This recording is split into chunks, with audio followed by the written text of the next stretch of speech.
El olor a humo invadía las narices, mezclado con el grito ahogado de decenas de fieles.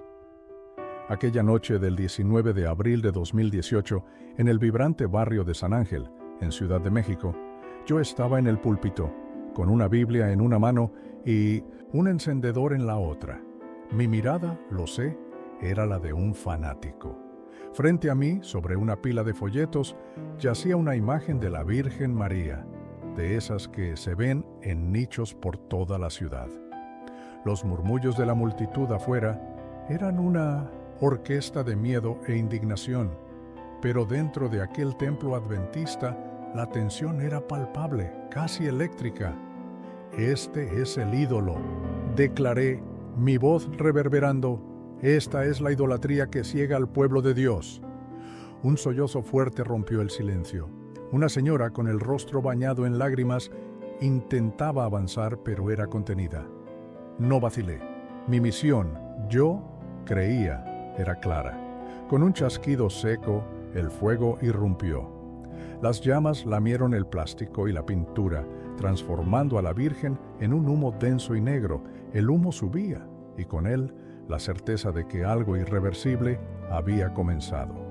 Pero para entender cómo llegué a ese punto, a esa convicción fervorosa que me llevó a incendiar un símbolo tan sagrado para millones, necesito retroceder en el tiempo. Mi historia, la de David Rojas, es un viaje de fe, cuestionamientos y una búsqueda incesante de lo que yo creía que era la verdad absoluta. Mi nombre es David Rojas. Durante 13 años serví como pastor de la Iglesia Adventista del Séptimo Día en Ciudad de México. Desde mi conversión a los 22, había dedicado cada fibra de mi ser a proclamar lo que yo consideraba la verdad bíblica en su forma más pura. Para mí, el catolicismo romano había corrompido el cristianismo original con sus tradiciones, desviándolo del camino divino. Mi infancia en Coyoacán fue profundamente católica. La abuela Esperanza, figura central, mantenía un pequeño altar con velas encendidas frente a una imagen de la Virgen María. La recuerdo, noches enteras, arrodillada, murmurando oraciones con el rosario entre sus dedos arrugados. Mi hijo, la Virgencita nos cuida, me decía, mientras me enseñaba a persignarme. Pero en la adolescencia, algo comenzó a cambiar. Después de leer la Biblia completa por primera vez, las prácticas que tanto me habían enseñado comenzaron a ser cuestionadas. El giro hacia el adventismo llegó en la universidad mientras estudiaba ingeniería industrial. Un compañero me invitó a una serie de conferencias bíblicas. Desmantelaron mi visión del mundo. El predicador, un hombre de oratoria afilada y profundo, conocedor de las Escrituras, desgranaba versículos. Nos mostraba, paso a paso, cómo la Iglesia católica, en su visión, se había desviado de la verdad. «Hermanos», su voz firme resonaba, «la Biblia es cristalina. Solo hay un mediador entre Dios y los hombres, Jesucristo. No necesitamos de santos ni de vírgenes intercesoras». Aquellas palabras para un corazón joven y hambriento de respuestas fueron un terremoto. Me sumergí en las doctrinas adventistas, convencido de haber encontrado la única iglesia verdadera para los últimos días. El sábado como día de reposo, la inmortalidad condicional del alma, el juicio investigador y especialmente la crítica a las doctrinas católicas se convirtieron en los pilares inquebrantables de mi nueva fe. Mi familia no comprendió el cambio. La abuela Esperanza lloró inconsolable cuando le expliqué que ya no la acompañaría a misa. «David, hijo mío», preguntaba ella con los ojos llorosos, «¿cómo vas a abandonar a la Virgencita que tanto te cuidó?». Pero yo, tomado por un celo juvenil y la certeza de mi descubrimiento, respondía con Deuteronomio 4:16 sobre la prohibición de imágenes. «Abuela», yo replicaba, «eso es idolatría. Dios no quiere que adoremos imágenes». La distancia crecía. Después de graduarme, el llamado al ministerio pastoral resonó en mí. Los líderes de la iglesia, notando mis dones para la predicación y el estudio bíblico, me encaminaron al seminario adventista. Allí me especialicé en apologética anticatólica. Mi tesis: las distorsiones doctrinales del romanismo, un análisis bíblico, fue la culminación de 3 años dedicados a desentrañar y refutar cada aspecto de la teología católica. Quería ser un especialista en combatirla. De regreso a Ciudad de México, como pastor ordenado, mi ministerio floreció en el barrio de San Ángel. Era una región de fuerte tradición católica, repleta de capillas y procesiones marianas. La iglesia creció vertiginosamente. Los miembros se maravillaban con mi conocimiento bíblico y mi habilidad para desenmascarar lo que llamábamos errores papistas. Organizaba seminarios especiales como La Verdad sobre Roma, donde detallaba con innumerables citas bíblicas por qué consideraba el catolicismo una grave distorsión del cristianismo original. Carolina, mi esposa, era mi compañera en ese fervor anticatólico.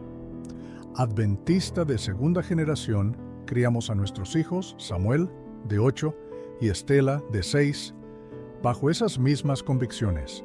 Nuestro hogar era un santuario desprovisto de imágenes religiosas, solo versículos bíblicos enmarcados y fotos de familia. Orábamos exclusivamente a Cristo, instruyendo a los niños que cualquier intercesión a María o a los santos era, para nosotros, un pecado de idolatría. Mi reputación como apologista se extendió por toda la ciudad. Fui invitado a debates públicos con sacerdotes católicos, participé en programas de radio y televisión.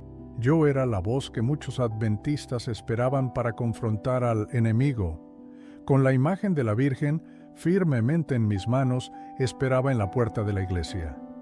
Mi corazón martilleaba en el pecho, un tambor de determinación fanática. Afuera, el sonido de los cánticos marianos se hacía más nítido a cada paso. La multitud católica se aproximaba y yo podía casi sentir la tensión en el aire, prever los lamentos que seguirían a mi acto. Era el 19 de abril de 2018 y estaba a punto de quemar un ídolo. Poco sabía que en esos instantes mi vida, mi fe y mi comprensión de la verdad cambiarían para siempre. Pero para entender lo que me llevó a ese umbral, es preciso retroceder en el tiempo. Durante 13 años ejercí como pastor adventista. Mi misión era clara: combatir lo que yo consideraba idolatría. Presentaba programas de radio, escribía artículos para revistas de la iglesia, analizando y criticando las doctrinas marianas. Me sentía un reformador moderno, llamado por Dios para arrancar a las personas de lo que yo creía que era el engaño católico, conduciéndolas a la pura verdad bíblica. La situación que alteraría mi vida para siempre comenzó en abril de 2018. El barrio, parte de Coyoacán, donde crecí en medio de la fuerte tradición católica ítalo-brasileña, se preparaba para la tradicional novena en honor a la Virgen de Chiquinquirá. Los vecinos católicos habían organizado una procesión que pasaría justo frente a mi iglesia en San Ángel. Llevarían una imagen de madera de la Virgen, venerada en la capilla local por más de 50 años. Doña Carmen, una señora mayor que había sido miembro de mi congregación, pero había regresado al catolicismo, me advirtió. «Pastor David Rojas», dijo ella con la voz quebrada, «por favor, no cause problemas durante nuestra procesión. Es una tradición muy querida para nosotros». Pero yo veía aquella procesión como una oportunidad providencial, una oportunidad para dar un testimonio público y contundente contra la idolatría. En mis oraciones matutinas sentí lo que interpreté como una confirmación divina. Debía actuar. En las semanas previas, prediqué una serie de sermones titulada «Liberados de la idolatría». En ellos preparé a mi congregación para lo que llamé un acto profético necesario. Citaba al profeta Elías confrontando a los profetas de Baal y al rey Josías destruyendo objetos idolátricos en Judá. «Hermanos», exclamaba desde el púlpito, «a veces Dios nos llama a tomar una posición pública contra la idolatría, tal como lo hicieron los profetas bíblicos». Aquella mañana del 19 de abril, día de San José y fecha elegida para la procesión, una extraña mezcla de nerviosismo y determinación me despertó. Había planeado interceptar la procesión a su paso frente a mi iglesia, en un acto simbólico que, según mi creencia, glorificaría a Dios, quemaría públicamente una imagen similar que había adquirido específicamente para ese propósito. Varios miembros de mi iglesia me habían prometido su apoyo, aunque algunos expresaban dudas sobre la sensatez de mi plan. El sol de la tarde doraba las calles empedradas del barrio. A la distancia, empecé a escuchar el sonido de los cánticos marianos que se acercaban. Mi corazón latía con fuerza mientras esperaba a la puerta de mi iglesia, sosteniendo la imagen de la Virgen que estaba a punto de destruir. Creía firmemente estar haciendo la voluntad de Dios, siguiendo el ejemplo de los grandes reformadores que combatieron la idolatría a lo largo de la historia. La procesión se arrastraba lentamente por la calle principal. Desde mi posición podía ver la colorida procesión de fieles católicos. Cientos de personas de todas las edades caminaban cantando, «Oh María, Madre mía». Sus voces se mezclaban en una melodía que conocía desde la infancia, pero que ahora me parecía una abominación espiritual. Las mujeres llevaban mantillas blancas, los hombres sus mejores camisas, y los niños sostenían pequeñas velas encendidas que titilaban con la brisa vespertina de abril. Al frente de la procesión, 4 hombres mayores cargaban la imagen de la Virgen de Chiquinquirá. Era una talla antigua de madera, de aproximadamente 1 metro de altura, vestida con un manto bordado en hilos dorados y azules. Su rostro moreno reflejaba serenidad y sus manos extendidas parecían bendecir a la multitud que la acompañaba. Reconocí a varios vecinos, don Roberto el panadero, la familia que vivía en la esquina, incluso algunos comerciantes que frecuentemente compraban en mi pequeña librería cristiana. Carolina se acercó por detrás y posó la mano en mi hombro. «David», susurró ella, «¿estás seguro de esto? Mira cuánta gente. Quizás podríamos encontrar otra forma de dar nuestro testimonio». Su voz revelaba la preocupación que había estado expresando durante toda la semana. La imagen de la Virgen, una réplica menor de la procesión, pesaba en mis manos. Había orado horas sin cesar por ese momento. La convicción era inquebrantable. Dios me había llamado a actuar como los profetas del Antiguo Testamento. «Carolina, el Señor nos ha convocado para ser luz en las tinieblas», dije con la voz cargada de fervor. «Si no actuamos ahora, ¿cuándo lo haremos? Esta gente necesita la verdad bíblica».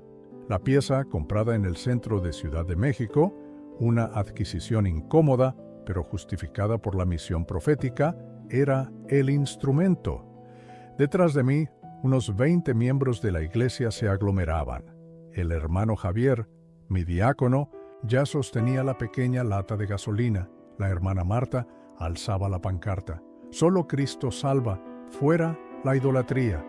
Otros, con Biblias abiertas, listos para testificar después de la demostración. La procesión, por fin, llegó frente a mi iglesia. Avancé resuelto hacia el centro de la calle con la imagen en mis manos. El cortejo se detuvo abruptamente. El silencio tenso se tragó los cánticos.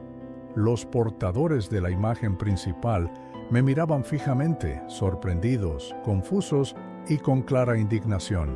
«Hermanos católicos», grité con la voz fuerte para ser escuchado por todos. «Vengo en nombre del Señor Jesucristo para revelarles la verdad bíblica». Deuteronomio 4:16 es categórico: «Para que no os corrompáis y os hagáis alguna escultura, imagen de alguna figura. Lo que veneran es pura idolatría». Un murmullo de protesta irrumpió. Doña Carmen, una mujer mayor que había asistido a mi congregación, se abrió paso entre la multitud con lágrimas en los ojos. «Pastor David, por favor, no haga esto. Esa imagen representa a nuestra Madre Celestial. No la profane». Mi decisión, sin embargo, era inquebrantable. Años de estudio me habían traído a este momento. La Biblia, en 1 de Timoteo 2:5, afirma: hay un solo mediador entre Dios y los hombres, Jesucristo hombre. Ninguna intercesión de María o de santo es necesaria. Alcé la imagen sobre mi cabeza para que todos la vieran. Esto es madera muerta. No puede escuchar sus oraciones ni salvarlos. Se acercó el padre Miguel, el sacerdote local, con las manos extendidas en un gesto conciliador, un hombre de unos 60 años, canoso, de rostro afable. Hermano David, me dijo con voz serena: entiendo sus creencias, pero le pido respeto por nuestra tradición. Ya dialogaremos después. Ahora, permita la procesión en paz. Padre Miguel, repliqué, usted es un hombre instruido. Sabe que la Biblia condena la veneración de imágenes. ¿Por qué enseña estas prácticas paganas? Levítico 26.1 prohíbe terminantemente hacer imágenes para adorar. La tensión en el aire era palpable. Jóvenes católicos avanzaban con rostros iracundos, pero el padre Miguel los detuvo con un gesto. David, me dijo, usando mi nombre de pila, no adoramos imágenes, veneramos lo que representan. Es como mirar la foto de la esposa. El amor es por la persona, no por el papel. El argumento me sorprendió por un instante, pero yo tenía réplicas listas. Eso es un sofisma, padre. Los católicos se arrodillan, besan, rezan ante esas imágenes. Si eso no es adoración, ¿qué es? Mi voz subía de tono, impulsada por años de convicciones anticatólicas y por la adrenalina. En ese instante, mi plan se concretó. Saqué el encendedor e hice una señal al hermano Javier para que se acercara con la gasolina, emulando al profeta Elías con los profetas de Baal y al rey Josías con objetos idolátricos. Les voy a mostrar de una vez por todas que esta imagen no tiene poder alguno. Un grito colectivo de horror resonó ensordecedor. No, bramó doña Carmen, su voz rasgando el aire. Mujeres lloraban a lágrima viva. Hombres intentaban avanzar para impedírmelo. Sin embargo, mis hermanos adventistas, firmes, formaron un círculo protector a mi alrededor. Mientras rociaba la imagen con gasolina, mi voz resonaba, citando las Escrituras. No te harás imagen, ni ninguna semejanza de lo que hay arriba en los cielos, ni abajo en la tierra, porque yo soy el Señor tu Dios, Dios celoso. Era la palabra de Éxodo 24:5, mi escudo, mi justificación. El corazón me golpeaba en el pecho como un tambor frenético, pero yo me veía como un instrumento de la justicia divina, ungido para aquella hora. El padre Miguel, ahora, hizo su último intento de súplica. David, hermano, dijo él, con la voz cargada, esto no glorifica a Dios, solo trae dolor, solo trae división. Por favor, recapacita. Para mí, sin embargo, aquella súplica era solo la prueba. Yo estaba tocando la fibra sensible de la fortaleza del error católico. Padre, repliqué, el dolor que sienten es la consecuencia de confiar en ídolos mudos, no en el Dios vivo. Sin dudar, encendí el encendedor. La llama danzó, acercándose a la imagen empapada de gasolina. En nombre de Jesucristo, el único Salvador, declaro, esta imagen no tiene poder. Las llamas irrumpieron. Inmediatamente, el fuego anaranjado lamió la pequeña figura, crepitando con furia. El olor acre del humo pronto se mezcló con el suave aroma de las velas que los fieles aún sostenían.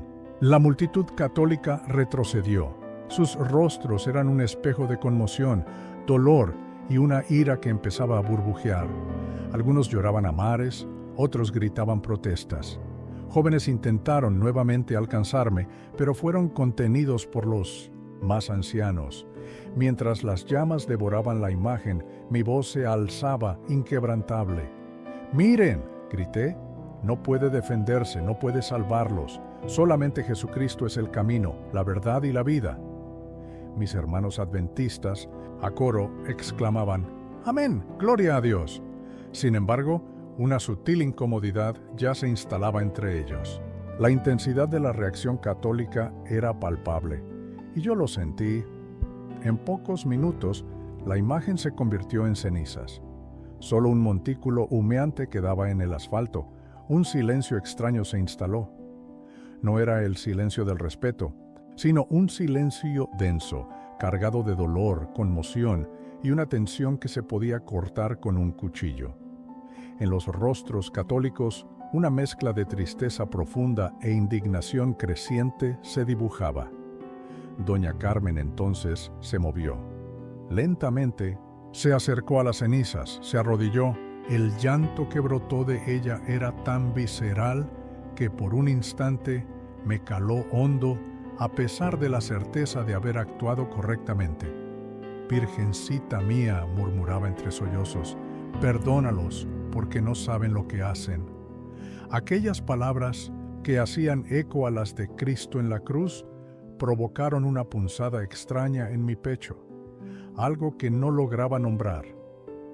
El padre Miguel se acercó a la anciana, ayudándola a levantarse con una ternura infinita. Luego, sus ojos se encontraron con los míos. No había ira allí, solo una tristeza profunda, casi insoportable. «David», su voz estaba quebrada, «espero que algún día comprenda el dolor que ha causado. Yo he orado por nosotros, y nosotros oraremos por usted». Aquellas palabras me desarmaron. Yo esperaba furia, argumentos, quizás un enfrentamiento físico, pero esa respuesta, un dolor manso, una promesa de oración, perforó mi armadura de un modo que no supe explicar ni quería admitir. Aún así, mantuve mi fachada de triunfo espiritual. «Padre Miguel», declaré, «el único dolor real es el del alma apartada de Dios por la idolatría. Vengan directamente a Cristo, abandonen esas tradiciones paganas y abracen la verdad bíblica». Levanté mi Biblia a los cielos como un estandarte. Solo la palabra de Dios puede salvarlos. La procesión, por fin, siguió su curso, pero la atmósfera festiva se había evaporado. Los cánticos vibrantes dieron paso a oraciones murmuradas, casi lamentos. Muchos rostros estaban bañados en lágrimas. La imagen de la Virgen de Chiquinquirá ahora era llevada con una solemnidad especial, casi como si al ser testigo de la destrucción de una semejante, se hubiera vuelto aún más preciosa. Y yo, David Rojas, estaba allí, observando, pero sintiendo un eco diferente dentro de mí.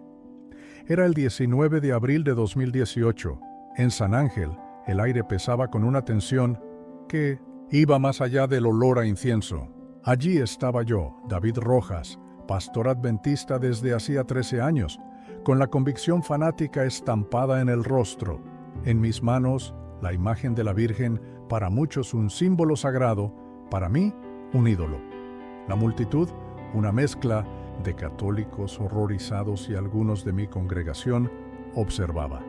El llanto de doña Carmen, una señora que yo conocía del barrio, rompió el silencio. Pero mi determinación era inquebrantable. Encendí el fósforo. Las llamas lamían la madera, consumiendo la imagen. Un grito de dolor colectivo resonó.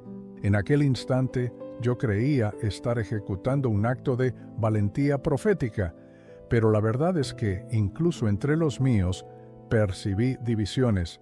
Algunos parecían incómodos con la intensidad emocional de la reacción católica, mientras que otros me animaban diciendo que había sido un testimonio poderoso contra la idolatría.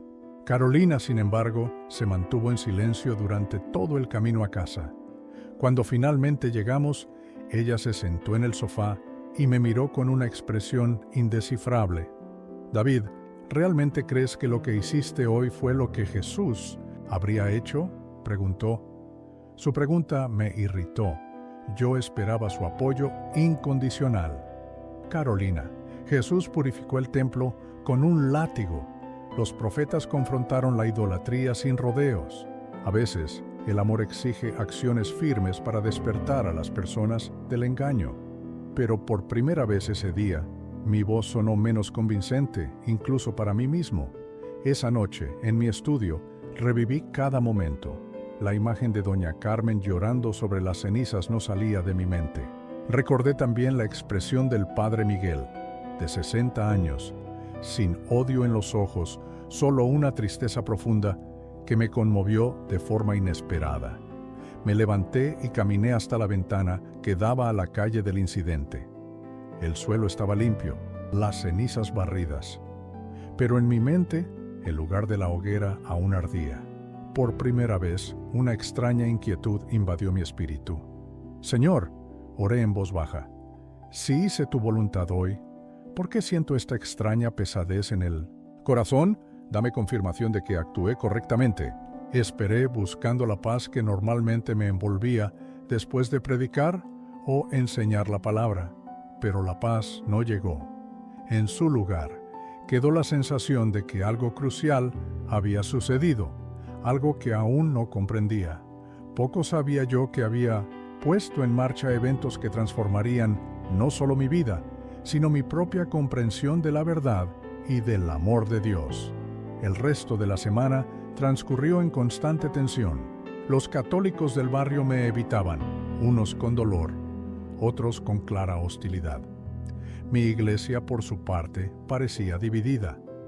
Algunos me apoyaban plenamente, otros cuestionaban en privado la sabiduría de mis métodos. Nadie se atrevía a confrontarme directamente. Pero la verdad es que mi vida estaba a punto de cambiar de forma extraordinaria e inesperada. Los días siguientes al incidente estuvieron marcados por una extraña y visible tensión. El barrio de San Ángel parecía escindido en dos bandos, invisibles, pero claramente definidos. Los católicos me esquivaban, cruzando la calle al verme.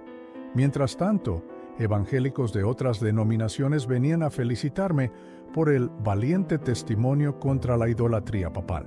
La inquietud de aquella noche, sin embargo, no me abandonaba.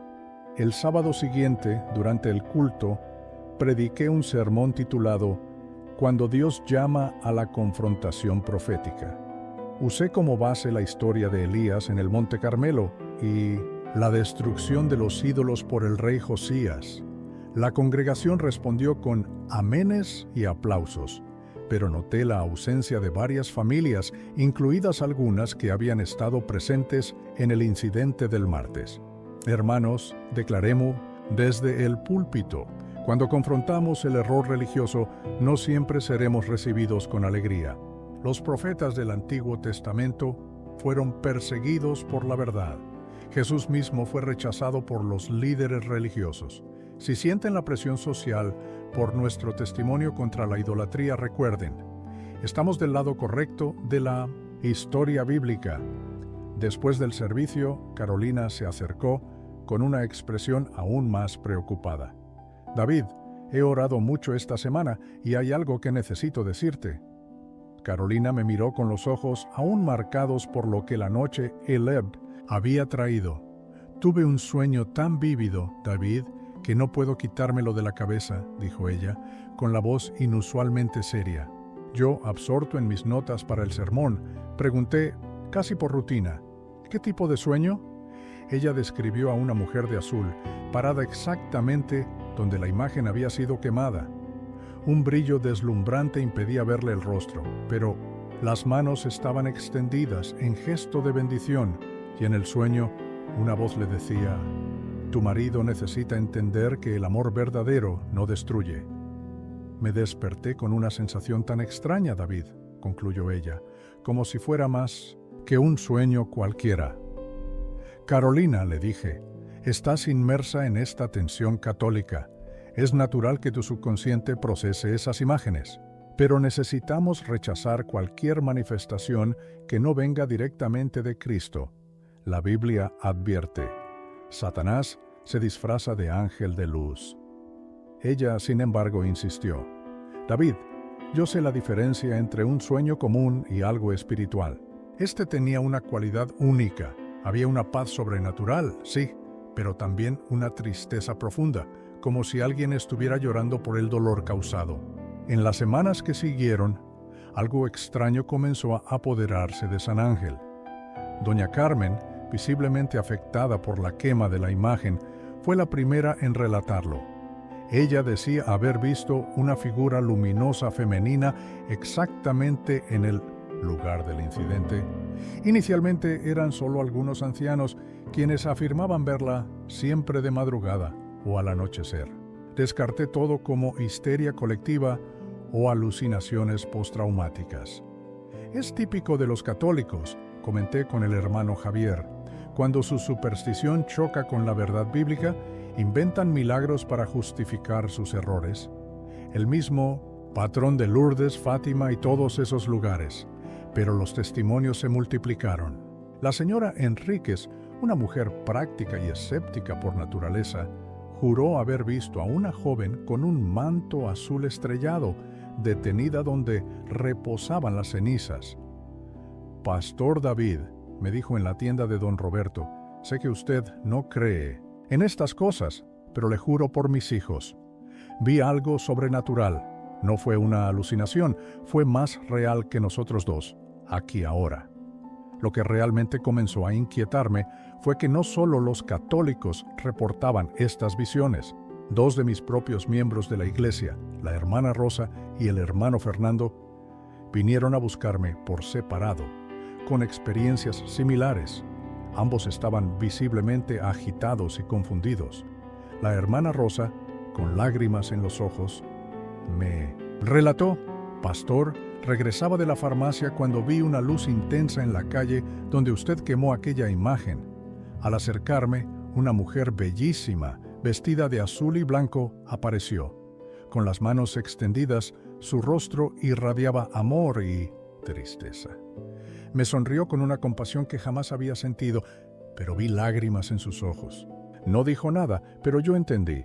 Estaba triste por toda la división y el dolor que se había extendido por el barrio. Su relato me impactó profundamente.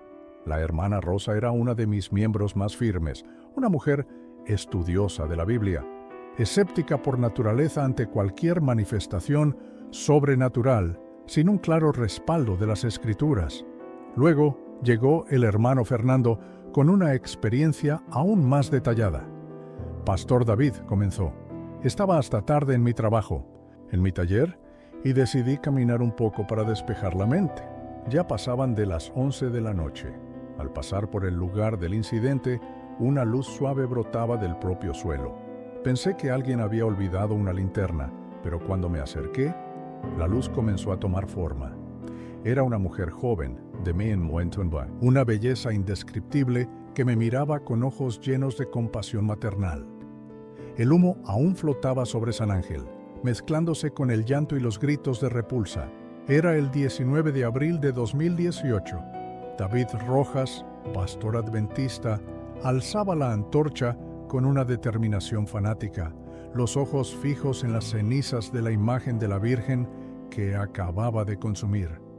Él creía estar purificando aquel espacio, liberando almas de lo que veía como idolatría, pero lo que realmente desató ese día fue una tormenta dentro de sí, una que lo llevaría a cuestionar todo lo que creía. En los días anteriores y en las semanas que siguieron, la plaza se convirtió en un escenario de extraños relatos. Fieles católicos, muchos de ellos de Coyoacán, el barrio donde crecí en medio de la fuerte tradición católica, venían a mí con historias que me desafiaban profundamente.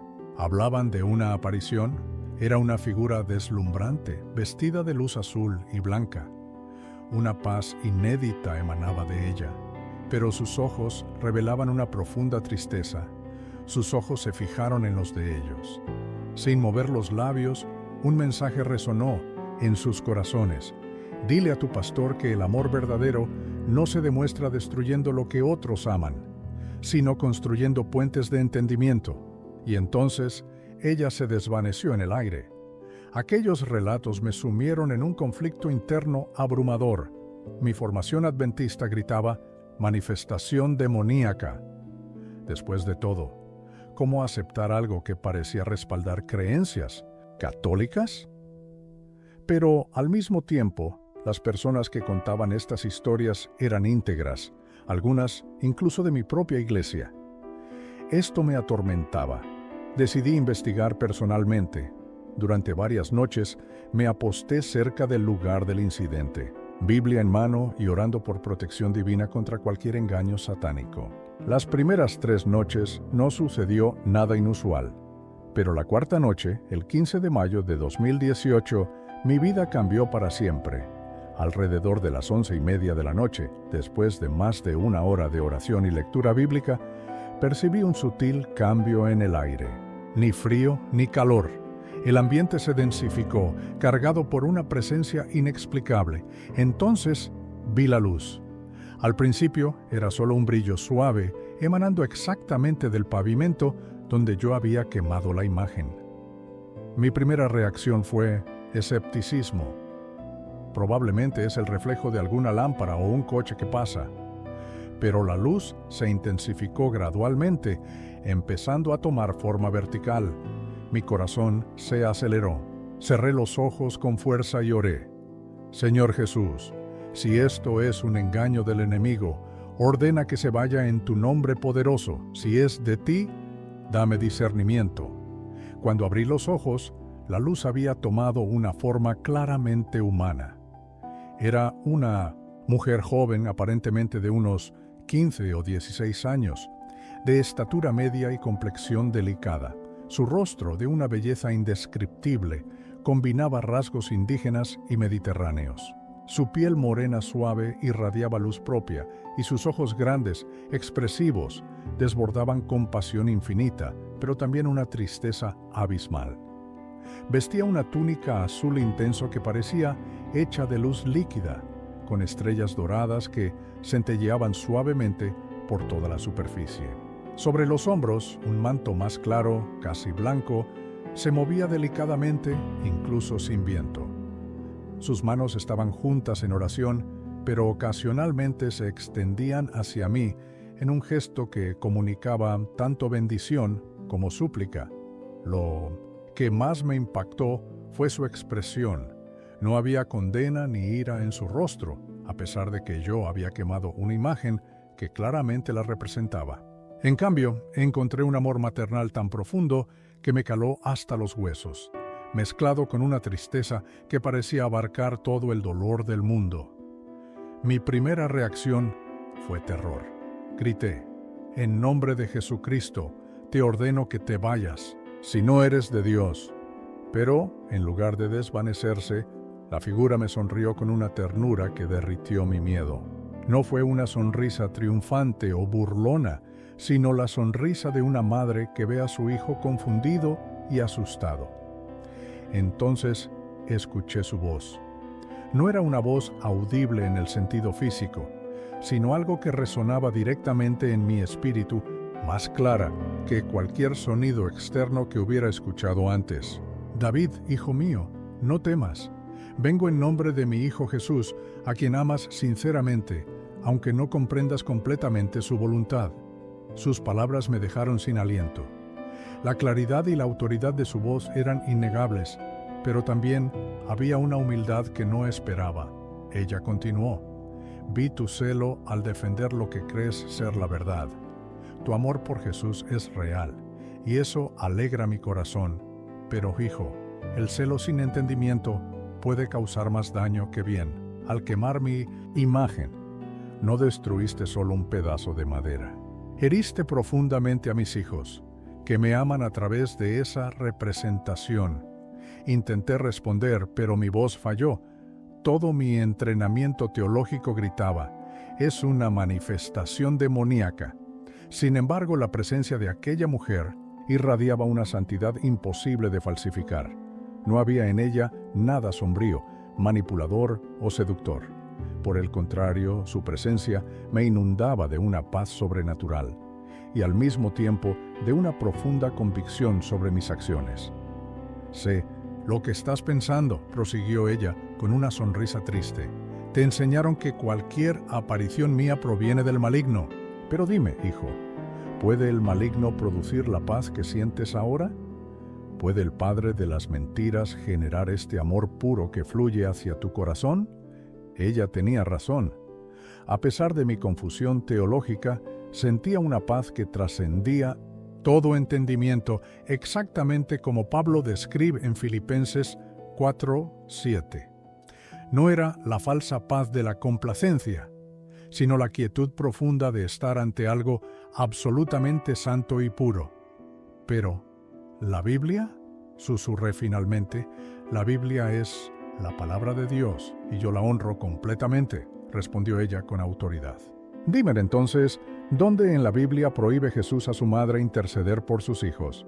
¿Dónde prohíbe él que aquellos en la gloria ayuden a los que aún luchan en la tierra? ¿No le pidió Jesús a Juan que me acogiera como su madre?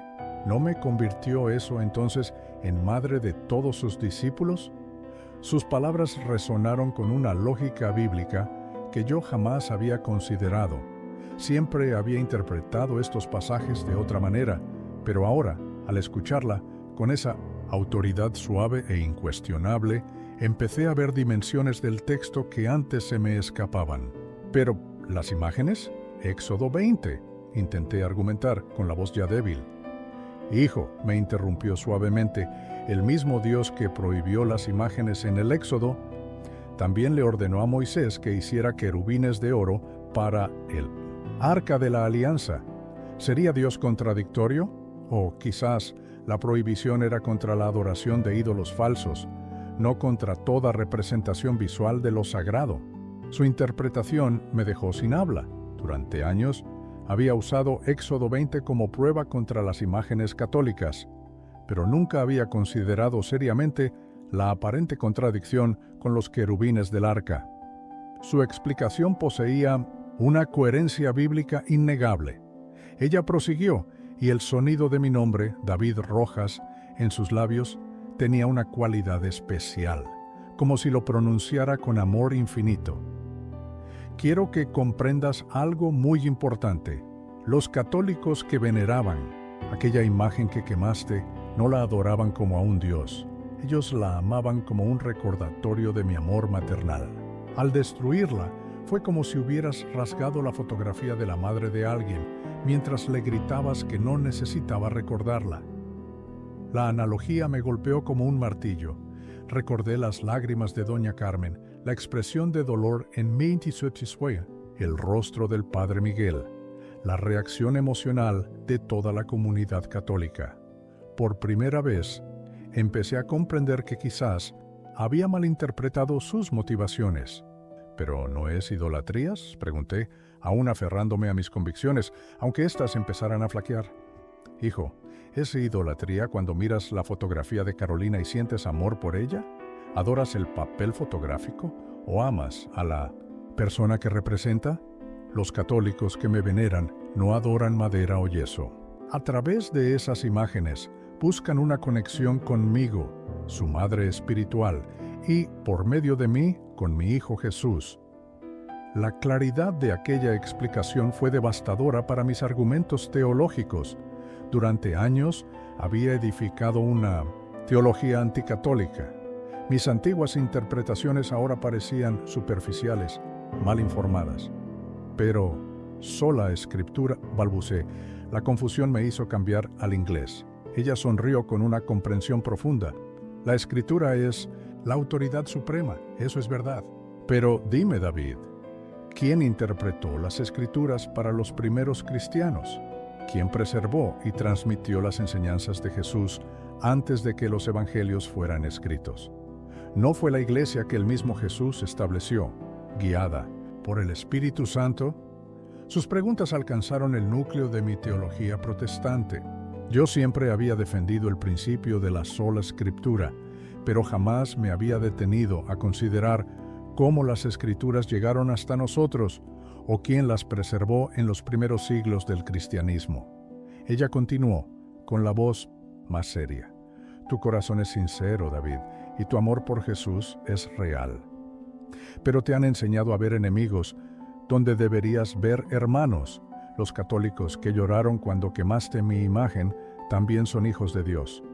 Aman a Jesús, aunque expresen su fe de un modo diferente al tuyo. En ese instante, fui alcanzado por algo que solo puedo llamar un choque de comprensión divina. De repente, los eventos de las últimas semanas se revelaron bajo una óptica completamente nueva. Vi el sufrimiento genuino de doña Carmen. No fanatismo, sino el amor herido de una hija por su madre espiritual. La reacción del padre Miguel no era defensa de un error doctrinario, sino el cuidado pastoral de un sacerdote con su rebaño afligido.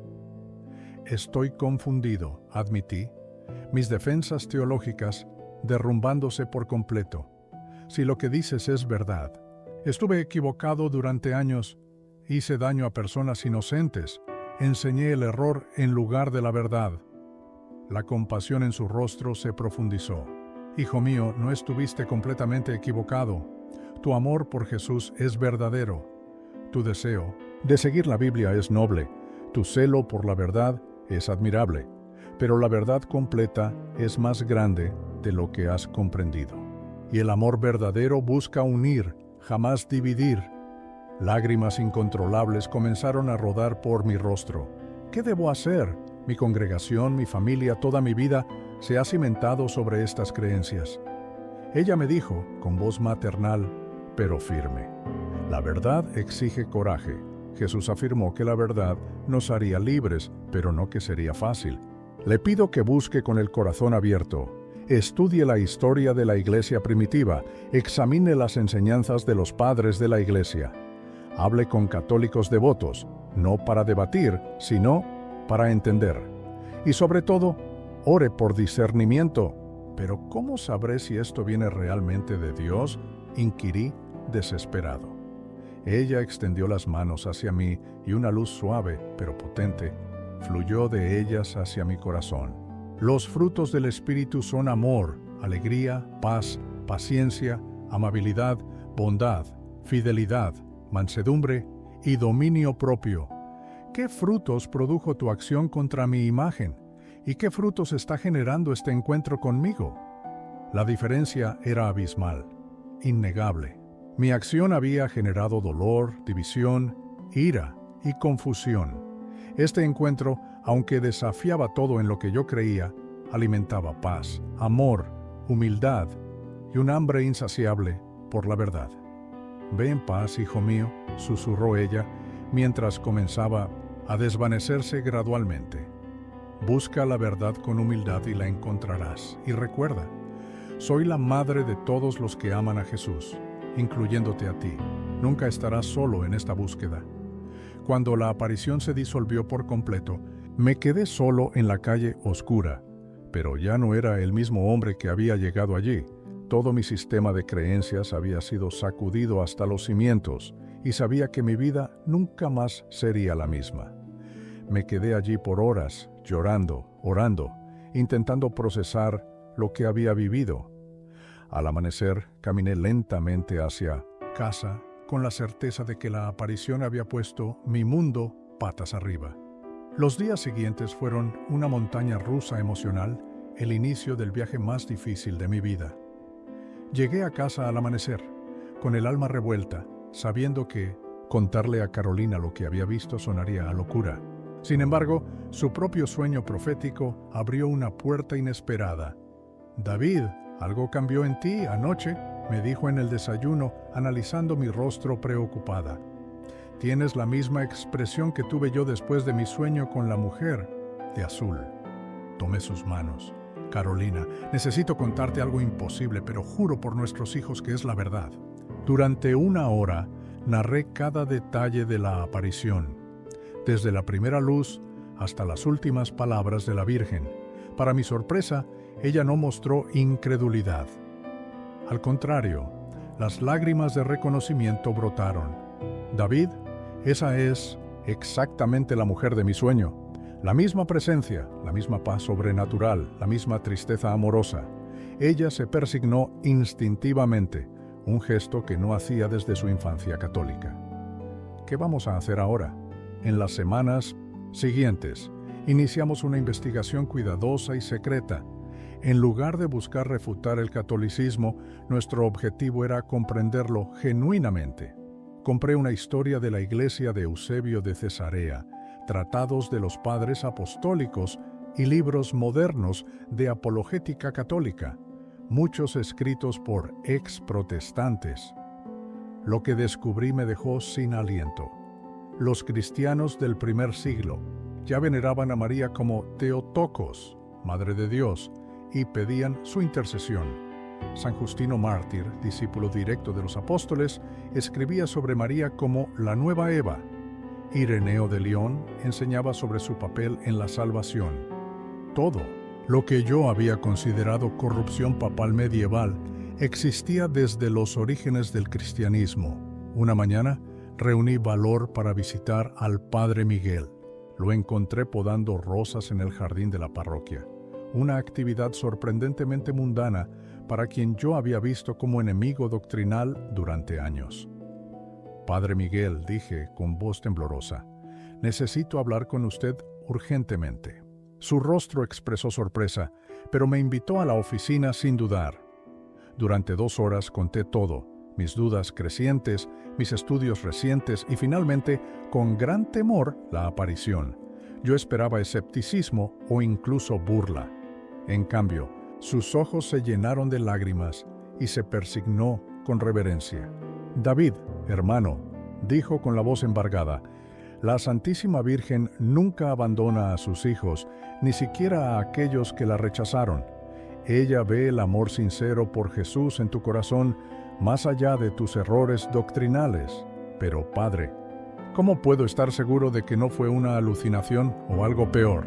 Los frutos, David, Jesús dijo, por sus frutos los conoceréis. El hombre sentado aquí conmigo no es el mismo que quemó esa imagen hace un mes. Veo humildad donde antes había orgullo, búsqueda donde antes había certeza inamovible, amor donde antes había animosidad. En los meses siguientes, el Padre Miguel se convirtió en mi director espiritual. Me prestó libros fundamentales, el Catecismo de la Iglesia Católica, Introducción al Cristianismo de Ratzinger, biografías de santos conversos como San Agustín y John Henry Newman. Cada página que leía derribaba otro pilar de mis prejuicios, anticatólicos. Sabía, sin embargo, que enfrentaría las consecuencias en mi iglesia adventista. Mis sermones comenzaron a cambiar gradualmente. En lugar de atacar el catolicismo, predicaba sobre la unidad cristiana, el peligro del orgullo espiritual y la importancia de buscar la verdad con humildad. Los cambios no pasaron desapercibidos. El hermano Javier me confrontó después de un culto en agosto. Pastor David, sus mensajes han cambiado radicalmente. Hermano Javier, le dije, he estudiado intensamente la historia del cristianismo primitivo. Creo que algunas de nuestras posturas anticatólicas pueden estar basadas en malentendidos históricos. Su reacción fue inmediata, furiosa. Pastor, ¿está usted cuestionando las enseñanzas de la iglesia remanente? ¿Está diciendo que Elena White estaba equivocada acerca de Babilonia la Grande? Eso es pura apostasía. La palabra apostasía se extendió como un reguero de pólvora por la congregación. En pocos días recibí una citación de los líderes regionales adventistas para una audiencia disciplinaria formal. Pastor Rojas, dijo el superintendente regional en una sala llena de administradores tensos, hemos recibido informes preocupantes sobre cambios en su predicación. ¿Es cierto que está cuestionando nuestras doctrinas fundamentales sobre el catolicismo? Hermanos, respondí, empleando toda la diplomacia posible, estoy buscando sinceramente la verdad bíblica e histórica. Si esto significa reconsiderar algunas interpretaciones, creo que es mi deber como ministro de Cristo. El superintendente fue solemne. El pastor Rojas debe elegir. O se retracta públicamente de estas ideas peligrosas y reafirma su lealtad a las enseñanzas adventistas, o debe renunciar a su ministerio. No podemos permitir que siga confundiendo a nuestros miembros con doctrinas católicas. Esa noche, Carolina y yo oramos juntos durante horas. Carolina, dije finalmente, recordemos las palabras de la Virgen sobre el valor que la verdad exige. Si Dios nos está llamando a la Iglesia Católica, debemos seguirlo, sin importar el costo personal. Al día siguiente, presenté mi renuncia oficial. No puedo retractarme de lo que sinceramente creo que es verdadero, escribí en mi carta. Prefiero perder mi puesto antes que traicionar mi conciencia. La reacción fue devastadora, pero predecible. Perdimos inmediatamente nuestro salario, la vivienda pastoral y muchas amistades. Familias que nos habían sido cercanas durante años nos evitaban en la calle. Mi hermano mayor, también pastor adventista, me escribió una carta dolorosa acusándome de vender mi herencia espiritual por un plato católico. Pero también experimentamos gracias inesperadas. La comunidad católica del barrio, liderada por doña Carmen, organizó una colecta para ayudarnos económicamente durante la transición. «Hijo mío», me dijo la anciana, con lágrimas de alegría, «la Virgen nunca se olvidó de usted. Ella sabía que este día llegaría». El proceso formal de conversión duró 7 meses de preparación intensiva con el Padre Miguel. Aprendimos no solo la doctrina, sino la belleza de la liturgia católica, la riqueza de la tradición contemplativa y la profundidad transformadora de la vida sacramental. El momento más emotivo llegó cuando visitamos juntos el lugar donde había quemado la imagen. Los vecinos católicos habían construido allí una pequeña capilla, con una nueva imagen de Nuestra Señora de Chiquinquirá, rodeada de flores frescas y velas votivas. Me arrodillé ante aquella imagen, con lágrimas de arrepentimiento sincero. «Madre mía», oré por primera vez, dirigiéndome directamente a María. «Perdóname por el profundo dolor que causé a tus hijos. Ayúdame a reparar el daño que hice con mi ignorancia y orgullo». Una paz sobrenatural envolvió mi corazón, tan real como la presencia que había experimentado durante la aparición. Supe sin duda que había sido perdonado y que esta Madre Celestial me guiaba hacia su Hijo.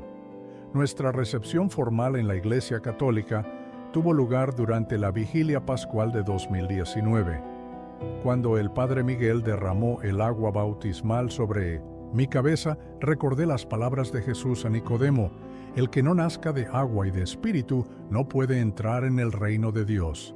Por primera vez en mi vida, sentí que estaba experimentando el cristianismo completo y auténtico. La primera comunión fue indescriptible. Hoy, 6 años después, mi vida es otra. Sirvo como profesor de religión en una escuela católica y catequista en la parroquia, donde, irónicamente, causé tanto dolor. Mi especialidad es ayudar a protestantes sinceros, aquellos que, como yo en su momento, cuestionan sus interpretaciones anticatólicas. Antes enseñaba sobre la Santa Cena como un mero memorial simbólico, pero al recibir el verdadero cuerpo y sangre de Cristo, experimenté una unión mística que jamás había conocido. Las palabras de la consagración, «Este es mi cuerpo, esta es mi sangre», adquirieron una realidad literal y transformadora, alterando completamente mi comprensión de la Eucaristía. Cada 19 de abril, en el aniversario de aquel acto de quema, visito la pequeña capilla erigida en el lugar sagrado. Allí rezo el rosario. Aquellas vanas repeticiones que un día condené, ahora las comprendo como una meditación profunda en los misterios de Cristo. Mi testimonio se ha extendido por Ciudad de México, por todo México.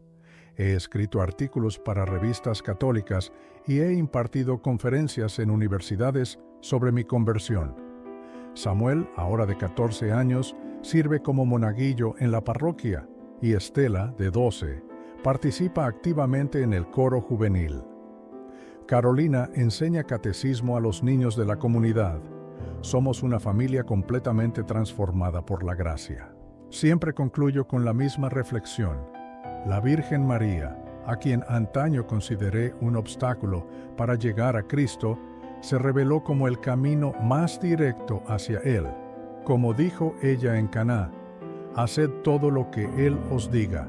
Mi nombre es David Rojas, ex pastor adventista, ahora católico, por pura gracia divina. Mi historia es la prueba de que nunca es tarde para la conversión, nunca es tarde para la verdad.